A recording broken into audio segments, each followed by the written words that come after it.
Vous êtes-vous déjà demandé si avoir une grande famille était synonyme de bonheur ou de chaos? Les familles nombreuses sont-elles vraiment comme on les imagine? Est-ce une maison toujours en effervescence? Des rires constants? Des disputes incessantes ou une harmonie parfaite? Ensemble, nous allons lever le voile sur les secrets, les mythes et voir les non-dits sur les familles nombreuses.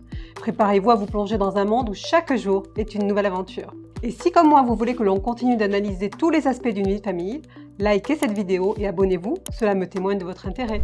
Bonjour, moi c'est Aurélie Hénard du cabinet Un pas vers l'autre. En tant que maman solo de 4 enfants, je vais partager avec vous les hauts et les bas d'une vie dans une famille nombreuse. Et croyez-moi, c'est tout sauf ennuyeux. La vie dans une famille nombreuse est une aventure quotidienne.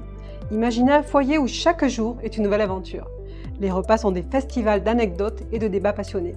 Et chez nous, chaque enfant, avec sa personnalité unique, apporte une nouvelle perspective à la table. Une famille nombreuse vous offre un large panel de caractères. Vous avez le sportif, l'artiste, le calme, le passionné, le curieux, le rêveur.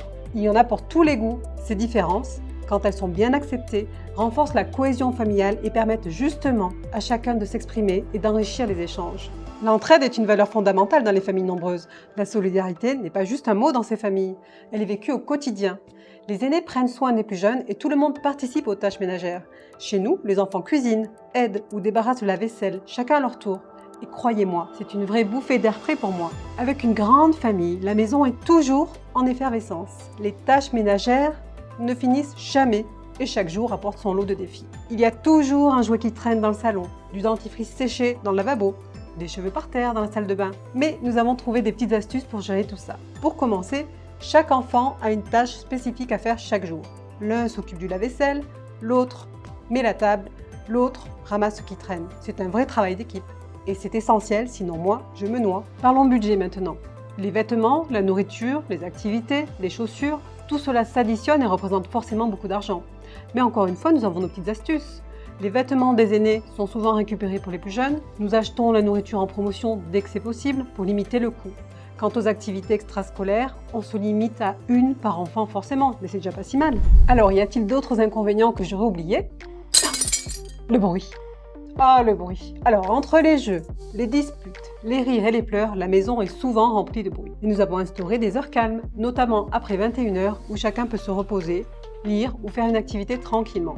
Et ça, c'est sacré. Alors il y a un autre mythe selon lequel ces familles seraient toujours bruyantes et chaotiques. Bon, bien sûr, on va pas le cacher, il y a des moments, des jours où le volume et le ton montent. Mais ces familles nombreuses ont aussi heureusement un moment de calme, de rire et de connexion profonde. Et contrairement à l'idée reçue comme quoi les enfants se perdent dans la foule, chaque enfant, quelle que soit la taille de sa famille, a sa propre relation unique avec ses parents, ses frères et ses sœurs. Alors la prochaine fois que vous entendez un stéréotype sur les familles nombreuses, ne le prenez pas pour argent comptant. Et pensez quand même à réfléchir à la réalité qui se cache derrière. Ces familles, avec leurs défis et leurs joies, sont le reflet de la diversité et de la richesse de notre société. Bon, et la place de la maman dans tout ça? Être une maman au sein d'une famille nombreuse est un rôle à multiples facettes. Elle est souvent la médiatrice, l'organisatrice, la confidente et parfois même l'amie. Mais où se situe la maman en tant qu'individu? Comment trouve-t-elle du temps pour elle-même?